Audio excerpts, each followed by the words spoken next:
Collection Mountains. This is the Alex Morgan Show.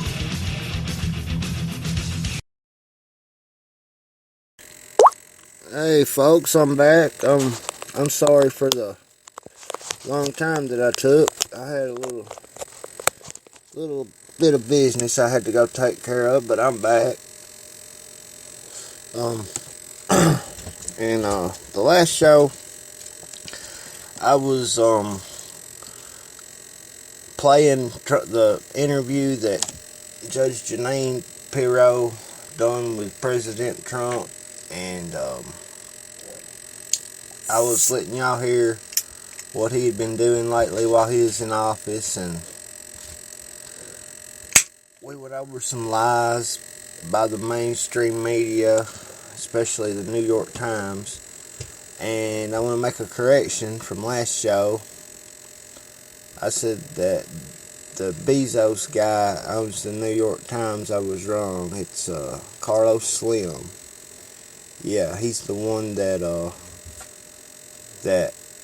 profited off of the government contracts for the Obama phones. As you may not know. But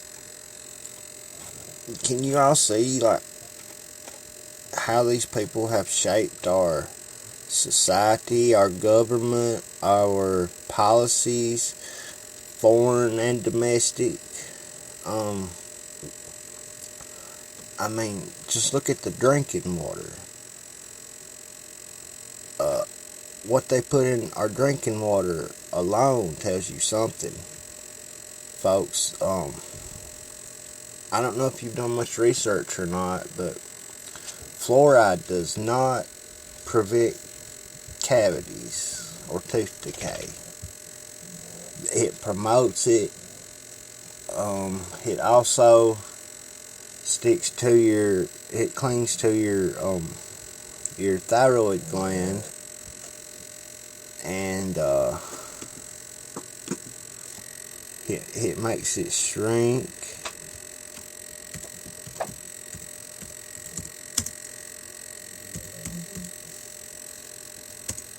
It's a bad halogen.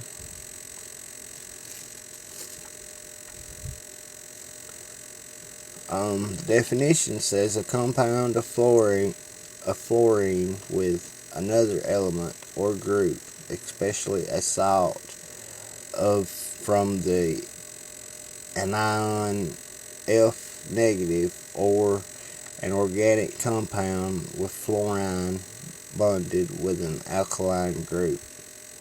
Sodium fluoride or another fluorine-containing salt added to water supplies or toothpaste in order to reduce tooth decay.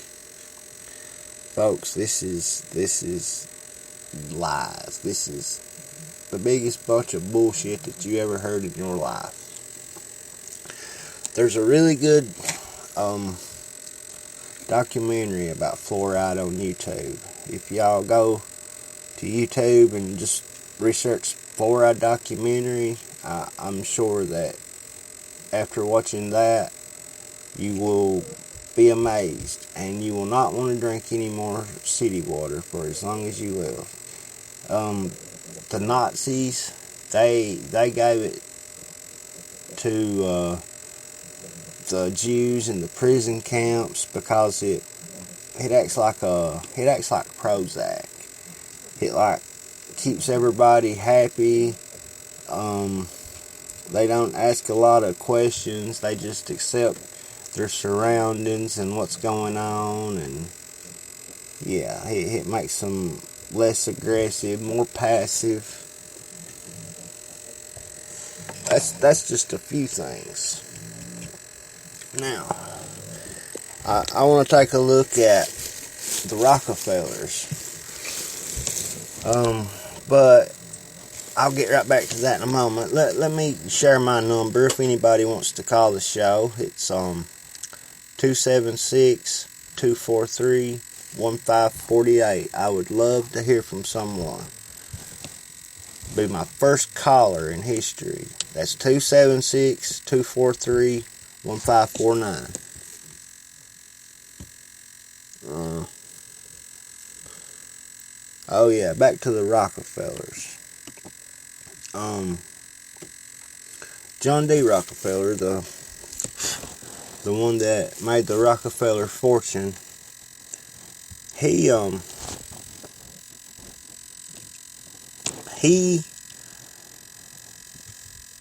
bought up all the oil companies that he could. He started, when he started out, he was producing kerosene, and he bought everybody up that he could so he could create a monopoly. And then once he, became like the number one producer of kerosene in the United States, which at that time kerosene was our number one fuel. Everybody used kerosene back in those days. It would be like somebody in the United States being the number one producer, or the only producer of gasoline today, would be the equivalent to John D. Rockefeller and his monopoly on kerosene. But anyway, he used his money and he started using it to shape government and to kind of rig the system in his favor to where there wasn't no competition. He's got a famous quote that says that, where he said that, quote, competition was a sin, end quote, if that tells you anything. Okay. So, like, after he starts to shape the government and our laws and stuff like that, regulations, blah, blah, blah, whatever, he gets richer and richer and richer, of course. So then, he starts donating massive amounts of money to, like, the top medical schools in our country. And, like, back at that time, there wasn't a whole lot of pharmaceutical drugs available on the market like they are today. And back then, they used a lot more natural cures than they do today. Stuff like herbs and just stuff like that. Natural stuff. But you see, the pharmaceutical companies, they can't put a patent on something that's produced naturally in nature every day. So, of course, they want to take and hide the stuff that has no side effects whatsoever, stuff that they can't make no money on. They want to hide that from you and sell you their drugs. And there is no pharmaceutical drug that I know of that don't have any side effects.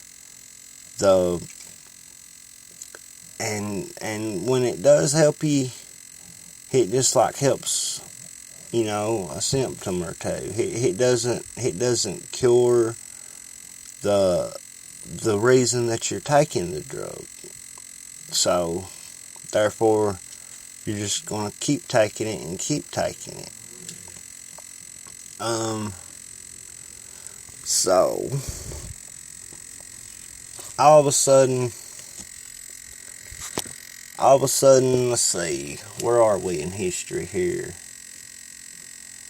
About the end of World War I, well, probably the end of World War II, I guess. They would,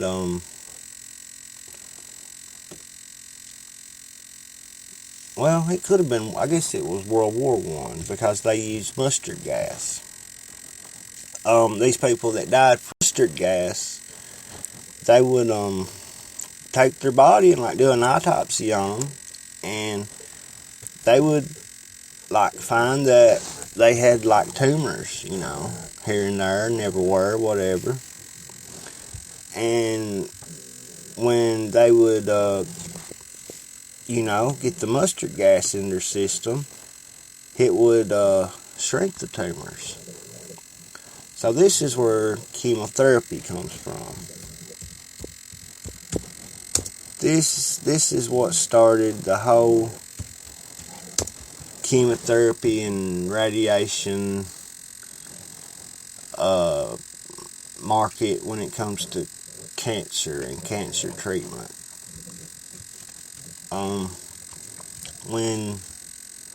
When they give you chemotherapy or radiation, it kills the cancer cells, but it also kills the good cells along with it.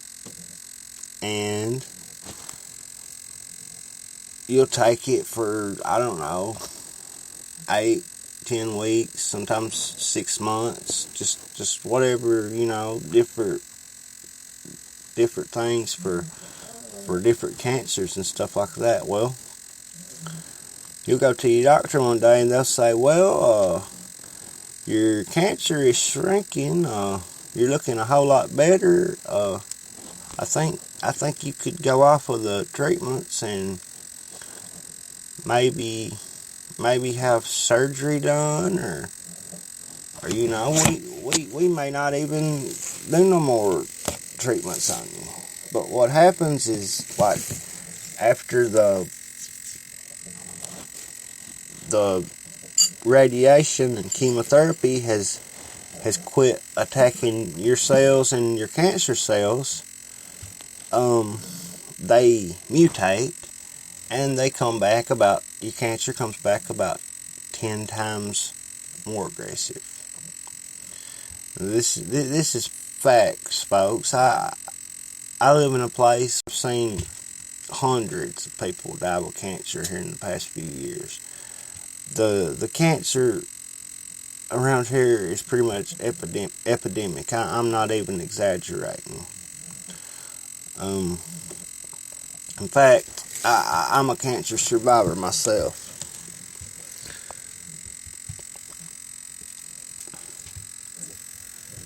But can you see how these people want to control your life?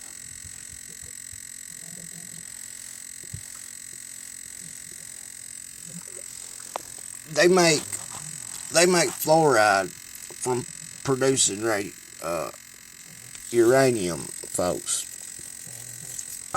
That is fact. You can look that up. You can ask somebody who knows. That is a well-known fact. Now, how could something other that comes from producing uranium help prevent tooth decay? Well, folks, it don't. In fact, it causes tooth loss. In that documentary I was talking about, it was talking about those women, the secretaries at this mine office. They would come to work every morning and they had to stop wearing their pantyhose because as soon as they would open their doors to get out of their car every morning, the fumes from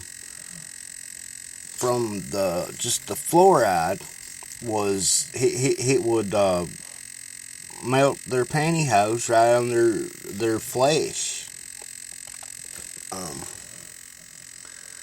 The horses in the area, every tooth in those horses' heads would fall out. They would end up having to shoot the horses.